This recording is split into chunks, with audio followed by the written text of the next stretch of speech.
Bugatti didn't think that we were going to be able to separate this car in half. Can't do that in a garage. There's just a few places in the world with the right equipment to be able to do that. And put it back together. We're looking good, we're looking good. But we managed to do both of them, and on top of that, we managed to get it even started. But what we're going to find out today is whether this car will run to temperature. We come so close. And whether these airbags are actually from an Audi A3. For sure, it's not the same airbag inside. Let's get started.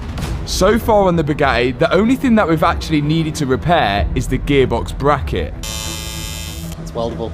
But from now onwards, it's going to get a lot harder, especially without Bugatti's help. But we just don't think it's safe, and that's why we can't support it. We've got airbags to fix, chassis damage to fix, and radiators as well. All of which we need to be able to source or repair ourselves. And today we're about to find out whether all this is even possible. Bob, this is all you. Yeah, this is easy. This is exactly what we've done on loads of cars. This is very, very close to like a Urus or the new Bentley things. So I'll do the usual, clip down the sides, peel this off, get a MAP gas torch, straighten all this out, make sure it's soft first so we don't compromise it, and rebuild this with new aluminium. It's just like, it's super simple. It's even more simple than most of the cars that I've worked on. It's like completely hollow as well, isn't it? Yeah, it's hollow, yeah. It's just the same stuff as we use on every other car. It's simple, love it. I like it. If we were able to get parts, this would have been quite an easy fix because it actually unbolts from back there. You can actually see one of the bolts back there. The whole thing actually unbolts, but because we're in a difficult situation, Bob is coming in and repairing all the parts. So this is going to be another Bob Gatti part. So whilst Bob cracks on with doing that, we're going to get onto the interior. Now, because all the airbags were deployed in the accident, it means it's caused damage to the interior. It's ripped open the lever on the dashboard and also blown out the steering wheel airbag cover. So my job was to cross-reference the actual airbags to find out what cars they're actually from. And then I gave E3 Customs the job of repairing all the damaged parts in the interior. And we thought, whilst it was being repaired, we might as well spice it up a bit. Right, all the interior is stripped out of the Bugatti Chiron, and it's all down here, and we're giving it now to Matt at E3 Customs to go crazy with it. Yeah. Good luck. Yeah, it's going to be pretty wild. He's literally having like a bit of a free-for-all. He's going to be doing like a crazy design. We're going to go back and forth, but we're going to pass over the video now to Matt, and we're going to show exactly how it's done. Off you go. Now, all of this interior was black leather, black Alcantara, and some bits of bronze in it, and this whole thing is about to change. The first things the lads are going to do at E3 is completely strip off the leather from the seats. Once the leather is actually taken from the seats, they can use this as a sort of guide on how they need to cut the new leather to go on. And you can already see the colour that Alex has chosen, purple. Now this is where it gets a little tricky. Alex has chosen a pattern to go inside the leather, which means the guys design it on the computer and then it gets laser cut out on vinyl. The vinyl then sticks over the leather and then they have to fabric paint in the pattern using the vinyl as the stencil. Once the paint is set, the lads then need to peel off all the vinyl, revealing the pattern which is permanently put into the leather. Once that's done, they overlay the old seat leather over the top of the new leather and start cutting it out and stitching it all together. And I think this is going to look really neat. The next job is literally just to install the foam back onto the seats and all the leather as well. And then we're going to have to move on to the issue with the broken dashboard. So the leather on top of the airbag has some weakening points, which you can't see from outside. That's quite important here. You don't see it, and it needs to be like that also in all kinds of temperature conditions and over the long run of the car's life. So with that in mind, we need to disassemble the passenger side airbag lever so we can do our best to reverse engineer exactly what Bugatti did. And that's the lever removed from the dashboard trim. Next thing is to clean it up and remove all the foam. Now, Matt's measuring the thickness of the leather Bugatti used, and he's comparing it to the leather that we're about to use. And it's the exact same thickness. To install the lever onto the dashboard trim, he now has to fit the foam that it sticks to. He shapes it all down onto it and makes sure it feels exactly like OEM.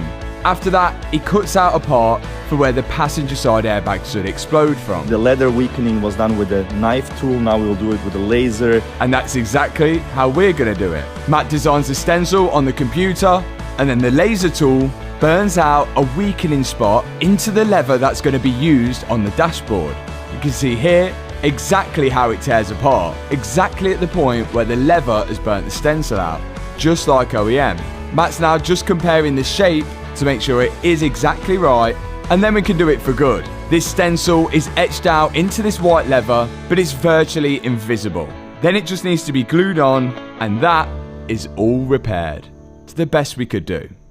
And finally, we have arrived back at E3 Customs to collect the longly awaited interior. This is gonna look sick.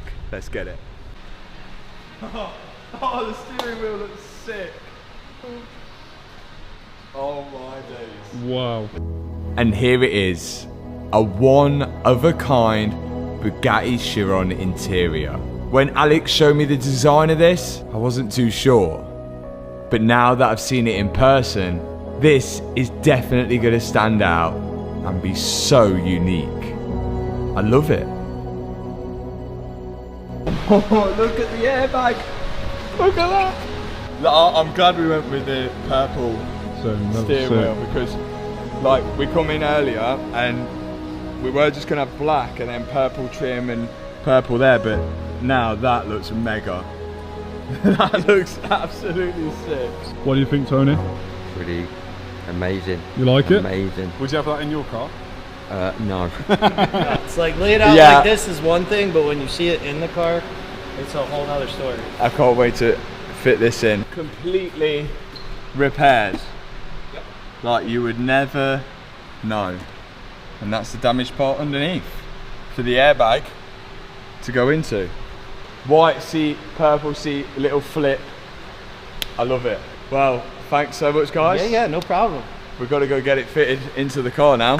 What a job the E3 guys did of that interior. And we've now got to load it up and head back to the workshop where we've left Bob. I can't believe we're actually here.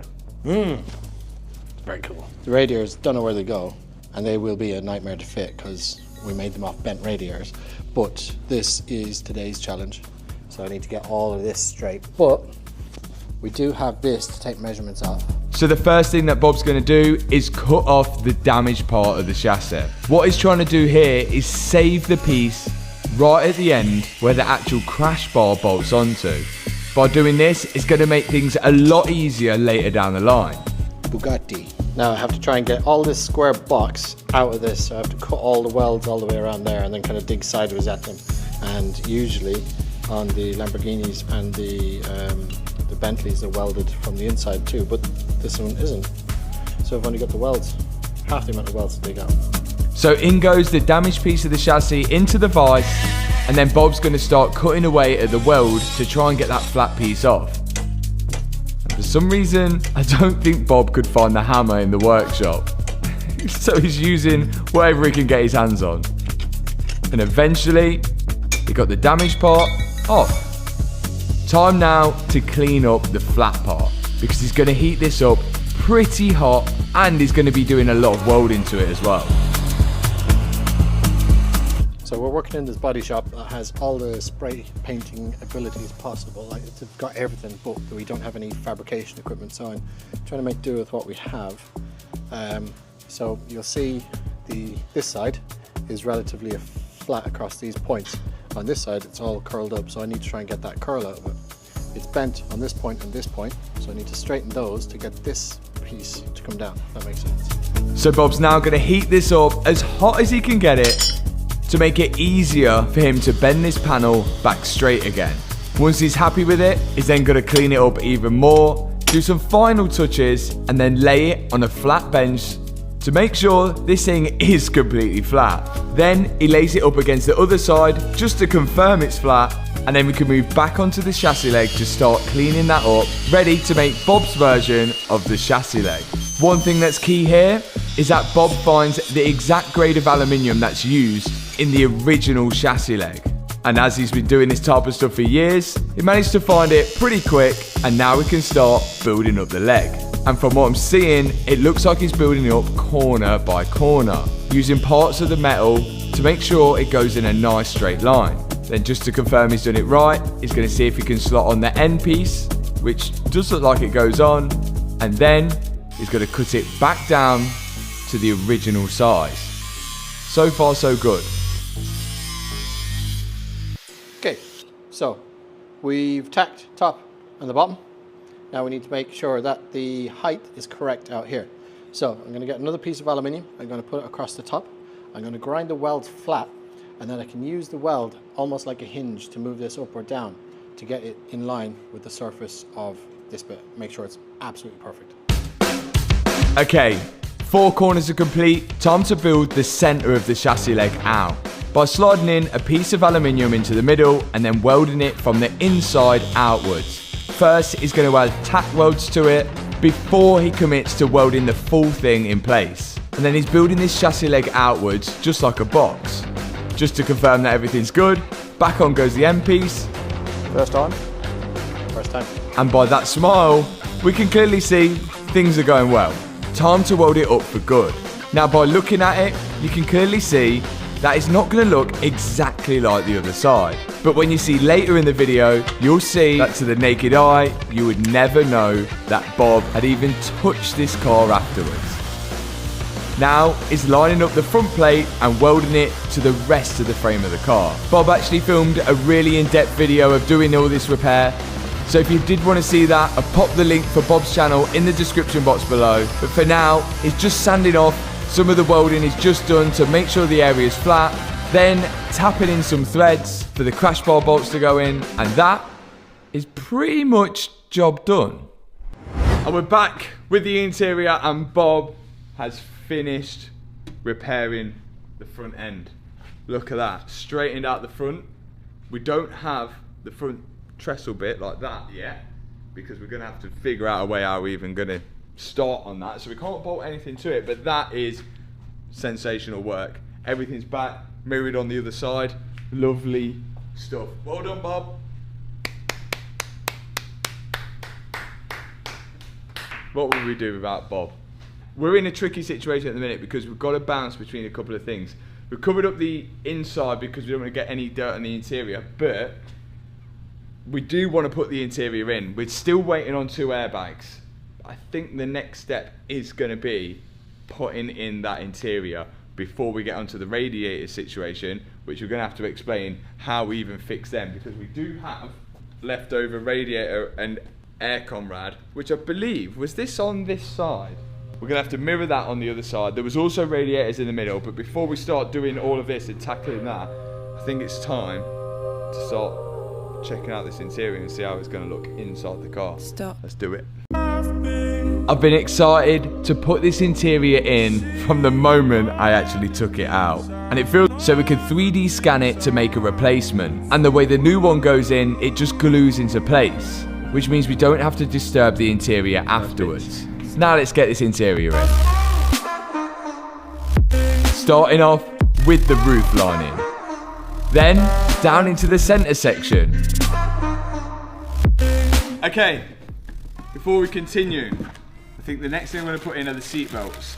Now we sent these seat belts off to the airbag team and they reset the explosives. So they've got new explosive in which lock the seat belts out when you're in an accident. So now they're fully safe to go back in. Now before they were black, because after they got reset, we dropped them off at E3 Customs and they changed them from black to purple on one side and white on the other. Now we just got to fit them. Back in go the original seat belts, but with a whole new look and with fresh explosives in there. Next time we start the car up, I'm hoping we'll have no airbag light on the dash. And these seat belts will definitely help with that. They bolt to the top here, bolt to the bottom there, and then there's a guide which bolts to the carbon in the middle. And my dad's doing the exact same thing on the other side with the white seat belt. Yeah, boy. Right, we originally were going to change these bronze bits to silver, but now I'm seeing the bronze against the purple. I'm kind of liking it. I think we need final sign off from Alex though. I think we need, let's see what happens when we put this in and what it looks like. I'm not gonna lie, I don't dislike it at all. I think it looks good. I think it does look good. What do you Tony? think? What do you think? I've not seen it in silver, but the gold looks good. Seb? I think the gold looks good. It's a gold, yeah. We leave it gold. I think we're leaving it I think so, gold. it's I good, think yeah. it's a nice sort of like sign off to the new life of the car. Like it's got a little bit of the old. Or are we just being lazy? yeah. Are we just being lazy to not paint it? Okay, we're committing. I actually really like the bronze colour against the purple, and I think it definitely breaks up the half and half interior nicely. And it still keeps a little bit of identity from the car before it was crashed.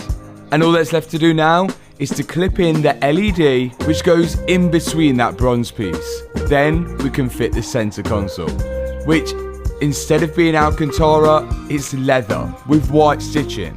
Everything that was originally leather in the car we've restitched with leather, and the same with the Alcantara bits. Next up, it's the trim for the wireless charging point for your phone. Next piece, this piece. These are the panels which sit behind the seat and the seat belts go through them. They just clip into place, and then there's a few bolts in the middle which hold it all down. After that, the centerpiece can just push in place. These are just held in with Velcro. We're getting closer to the airbag situation. The next thing to go in is this. But remember, we need to put a little dab of glue on all of these little tabs here to hold this in. So my dad's over there, mixing glue, I think. Tony, you over here sniffing glue? Not yet. The reason we're doing it this way is because these clips are actually bolted from behind the dashboard. And to get to those bolts, we would have had to remove the whole carbon piece of the dash. But it was a lot easier to keep the clips in and then pull them from the trim. Because originally, those clips were just glued to the trim. So all we're doing is re-gluing it back on. We'll do it for the right hand side, and my dad is clipping it into the left hand side, making sure it all pushes into place so the glue sets nicely. Now, we can move to the airbag situation. Big moment time. Here is the right side of the dash, the passenger side, which was blown because the passenger side airbag had blown. And that pops a hole in there. Now, the guys who have retrimmed it, again, they do this day in, day out, have retrimmed it, and they've repaired the part which blows off in the dashboard. The airbag that we took out of this was this. Clearly marked on the back, Volkswagen and Audi basically. And what did we discover that was called? Some Victor, German. Waffen. Yeah, it was a German phrase, but basically Volkswagen and Audi. Now what Matty Rimac said is that he thinks it's very unlikely that this is actually from an Audi A3, despite the part number 8VO880204H exactly matching an Audi A3 airbag. I think it's unlikely that it isn't out of an Audi A3 because Bugatti, being part of the Volkswagen Audi group, they've already done the developing, they've already done the testing. This company has already made this airbag, and Volkswagen and Bugatti is part of the Volkswagen group. Why would they not make a dashboard work with an Audi A3 airbag when it already exists? So what I did is order one from the airbag team in the UK. You can get all your airbags from there, or anything repaired or reset. And I ordered one for an Audi A3. And this is what arrived. And to me, that looks identical. If that is not out of an Audi A3, well, this one is definitely out of an Audi A3. But if this one is if this one is not out of an Audi A3, I will eat my shoe. And I don't think I will be, because check out the part number, ended in 204, and the same on the Audi A3 airbag, ended in 204. The back of the airbags look identical, but the best way to find out now is to see whether it fits in place. And it does. The Audi A3 airbag works in a Bugatti. Whether it was an Audi A3 airbag in there in the first place, I'll leave you guys to make that decision for yourselves.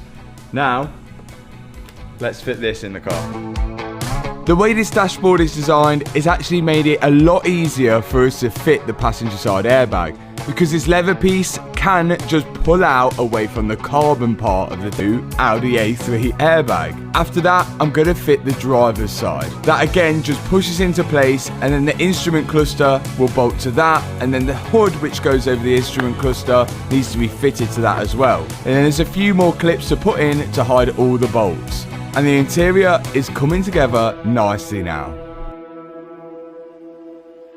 Both sides of the dash are now in. One purple side, one white side, which is going to be apparent again when it comes to the seats. Now, we're still waiting for the knee airbags to arrive. They're going to go in, but we can't continue any further until they arrive. So, just in case the knee airbags don't arrive, we may jump onto the radiators next. But let's see. What do you have here? I have radiators. Big ones, small ones, any kind of radiator you want. Were they easy to make?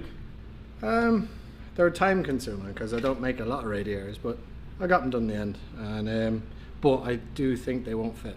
Okay, that's good. Yeah, because I made these off bent radiators.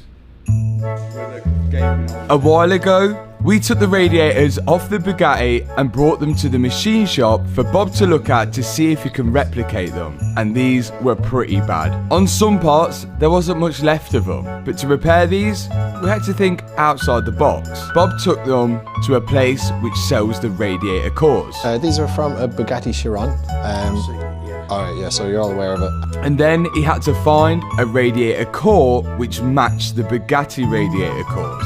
And luckily, these places had exactly the right ones. Once he got the cores, he had to take them back to the machine shop and start machining out all the fittings which actually fit to the side of the core, like where the hoses go onto and all the mounting points. And this was a very time-consuming job. Cutting out holes in the side, making the brackets, and having to do this without the car and copying the radiators which were previously damaged. Some of this was gonna have to be guesswork, but Bob's made a lot of this so it can be adjusted. Once he's happy with the brackets on the side, he can weld them to the core of the radiator. And he did that until we had some Bugatti radiators. So I had to guess where the mountain points were. Okay. So we'll figure it out. It's easy. So how do we make them fit? Don't know yet. Okay. So here we have one rad, one AC rad, and then two big radiators which go in the middle. First, me and my dad are going to fit the radiator on the right hand side with the AC rad because they were the ones that weren't damaged. Then we're going to move to Bob's. Just look, I need these brackets to put the fans on. And they're on this side. But we notice a few things which were going to be a problem with this one. the wrong way. That would have been at like 2 in the morning. It must have been a late night. yeah. They're perfectly accurate on the wrong side. So far the radiators are perfect, apart from Bob probably did it at about 3 in the morning, and I bet the last thing he did was put the brackets on, and instead of them being that side, they're this side. So minor work. At least he hasn't got to build an entire radiator, he's just got to spin the brackets around. So now we've got this radiator. Before we make any adjustments to it to make it work and fit with the car, we want to just make sure it goes in between these legs, because I think Bob said this is off a Honda Civic? No, the aircon is. Oh, the aircon one's okay, we might be clear on this one. Okay, let's, so this should, it was tricky to get out, so I think. This big radiator just slides in between the chassis legs, and then there's mounts on the top and below. And so far, everything seems to be lining up good. So this is the old part of the radiator, that needs removing, and that is also the old part of the radiator, that needs removing, but it looks like that one should go onto there, no problem, and this one should go onto the top radiator, but they're going to reach, don't need to fully fit them just yet. This rad, at the minute, works. Only thing we need to modify, when I say we, I mean Bob, is this gap here, just this tiny gap between the mounting and that hose, just to have a little bit more clearance. just to fine tune it. And then these brackets just need to go on the other side. But so far, so good. It was like, that, wasn't it? Yeah. And then there's this radiator which sits on top of the other radiator. This has got to fit perfect, but it was definitely apparent that a few things needed adjusting. So we let Bob take them back to the workshop so he could make all the adjustments needed. Oh, okay. We went back, forth. Fixing radiators, making radiators, and finally we think Bob has come up with the radiators which is going to work.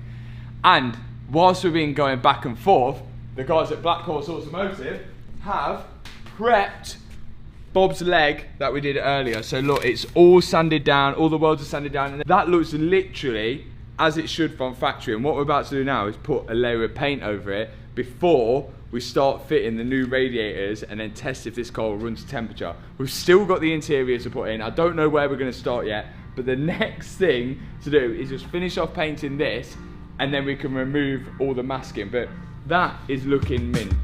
Even though we're trying our hardest to make this car not look like it's been in an accident, there's going to be no hiding away from the car vertical report on it, which will always show that this car has been previously crashed.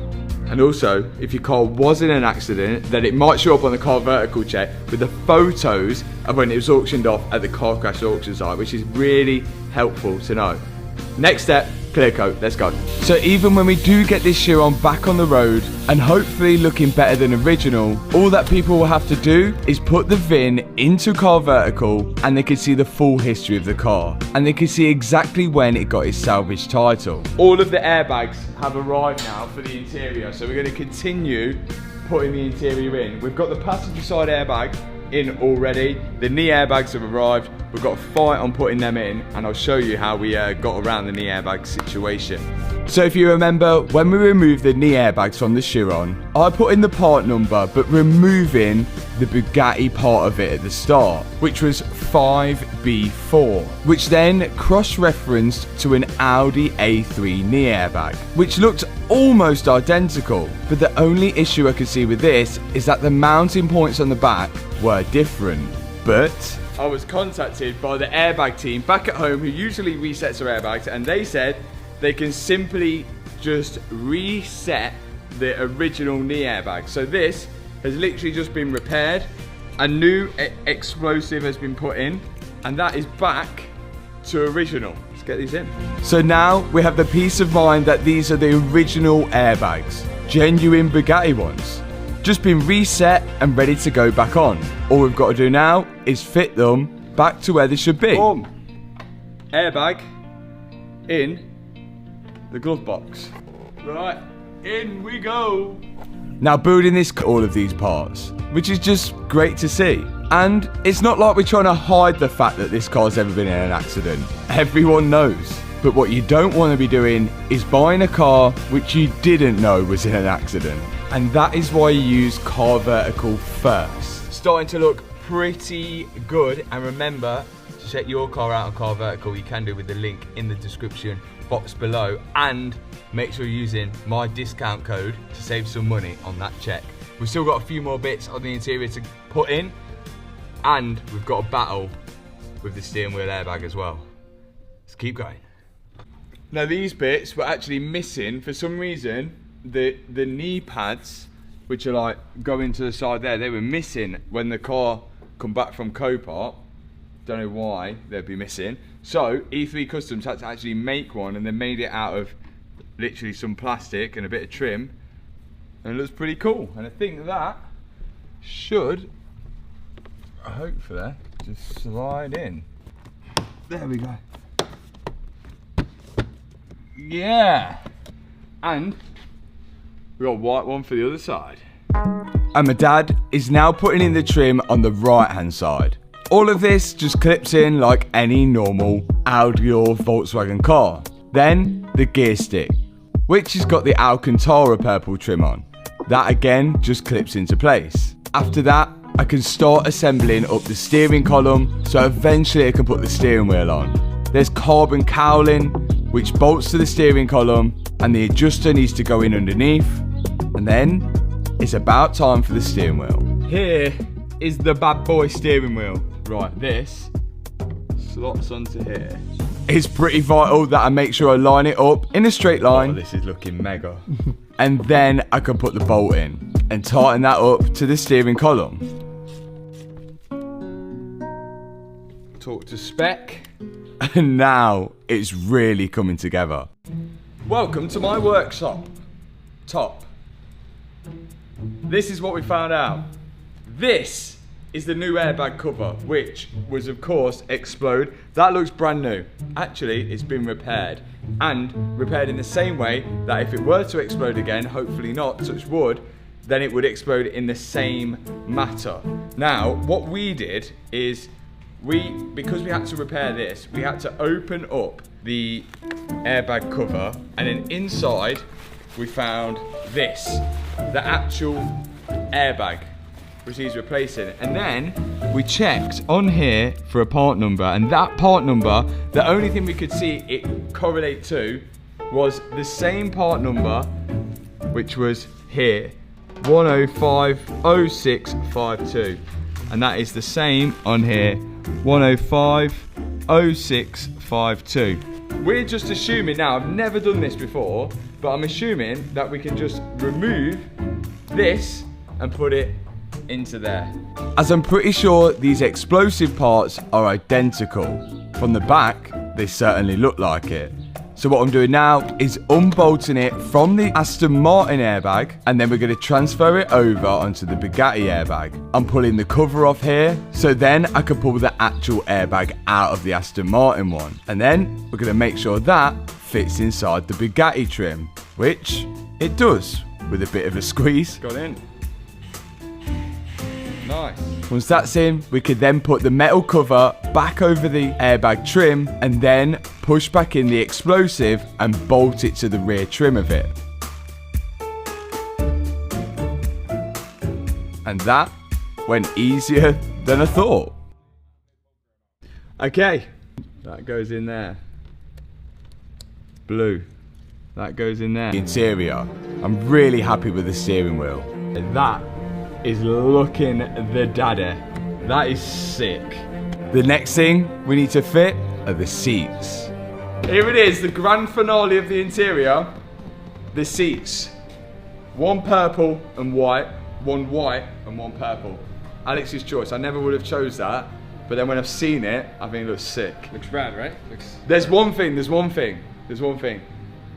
Bugatti logo in the headrest. And the reason we got told is that E3 didn't want to get any lawsuit coming through copying the logo. But we can put a quote, a logo, or anything in the headrest, but we're trying to think. Yeah, I think it should say, can't be done in the garage. Matt Raymond. Yeah, so one of 3 places in the world. Something along those. I think, let us know in the comments, what do we think we should put in the headrest. But I think there definitely should be something in there which means something to the car, like a specialty car, because I know they do it in the Bugattis, don't they? You know, on the special Bugattis they have something in the headrest. We need something in there, so let us know what needs to go in the headrest. That would be the absolute finishing touch, but for now we need to see it. Let's do it. Let's put these in. Alex is going drivers, I'm going passengers. Let's go.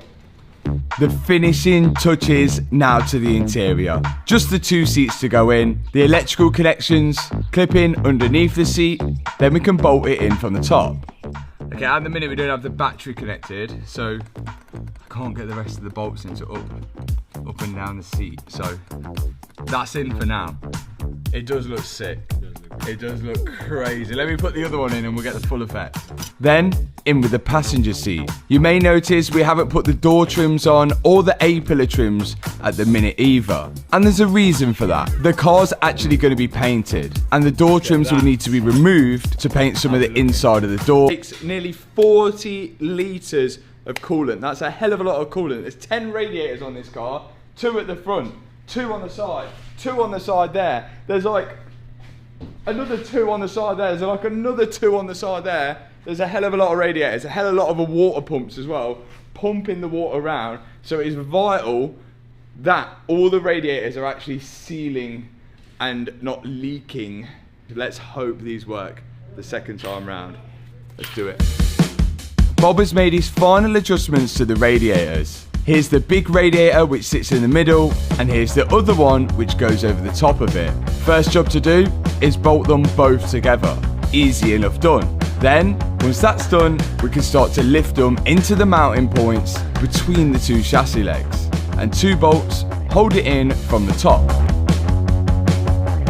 Next up, the bottom radiator mounts. The bottom radiator mounts bolt to the chassis leg underneath, and then the radiators actually sit in a rubber piece. This is the side that Bob made.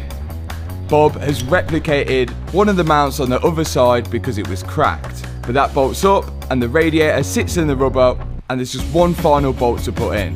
Looking good so far. Next step is to put all the hoses going to these radiators. An overflow on the top, and an inlet and an outlet each side. After that, there's a carbon brace which goes between the chassis leg, that bolts in, and then we can fit the radiators each side. One in front of the passenger side wheel, and then the driver's side wheel. And these are the ones that Bob had to make from scratch. The only thing missing you might see is the aircon rad on the left side. Okay, this radiator is in. I think it's still a prototype because it goes in, it plumbs in, and it's mounted, but we think it just needs to be moved and jigged around. We need threads tapping in the actual mount so it's not a nut and bolt, and we can't get the AC rad on the front of it yet because the AC rad needs, again, a bit of movement and jigging to get perfect. Really hard when you haven't got the parts to like match up to them or know what it was like on this side. So the good thing is that it's good enough to fill with coolant, because the 2 hoses are on, the top hose is on, AC doesn't need to be in for it to run. Again, AC lines need to be made on this side as well, but that is all the radiators on without having to buy any and just using like Honda Civic radiator cores and everything like that. And we're going to see if that's going to actually work in a minute when we fill it full of coolant. But it's a good start. Thanks Bob for sorting out the rads, going through these charge coolers and cooling all the turbos down and cooling the air that goes into the engine. First thing we're going to do is pressure test the engine side, and we're going to hope it holds pressure, because otherwise we're going to be chasing around a leak, which is not going to be good. Okay, and we're going to do that by this. This is what we like to call Mr. Push. He screws into the expansion tank, and then a cap will go on the top of that to keep it all airtight. Then we're just going to simply push air into the cooling system and hope it holds pressure. And if it does hold pressure, then we can be sure that this system has no leaks and it's good to put the coolant in. But we had an issue. Oh no. Go to the front. Yeah, I can hear it. I can hear it from here. Yeah. It's this side somewhere. We could hear the air escaping from somewhere. Oh no. We've just got to hope it's not the radiators. We was going to spray some water where we think it was leaking from to see if it bubbled up. And I think we found the spot. It's coming out of the rad just here. Oh no. This ain't good. I think that's got damage in the box on the way here because of them sticking out. It's in the actual core of the rad. Right, it's just here. Oh no. No. This is not good. No. Okay. Damn. We come so close. So close. And we've got closer. We still need some modifications to do. We still need some adjustments to do. But it wasn't going to be that easy. We've got the interior in. But now we've got a leaky radiator. But we've made some really good progress. We've made some really good progress. We haven't tested the other radiators yet. The ones for the charge cooling system. that is not good enough for us to put any coolant in. Oh, we really wanted to see whether it runs to temperature. This is the one time we've failed on this, but once we get Bob out to weld it all back up, I'm sure next video will have this running to temperature. I hope. I really, really hope. On that note, thanks so much for watching this video. If you enjoyed it, hit the subscribe button, hit that thumbs up button, and I guess I'll see you in the next video. Peace out.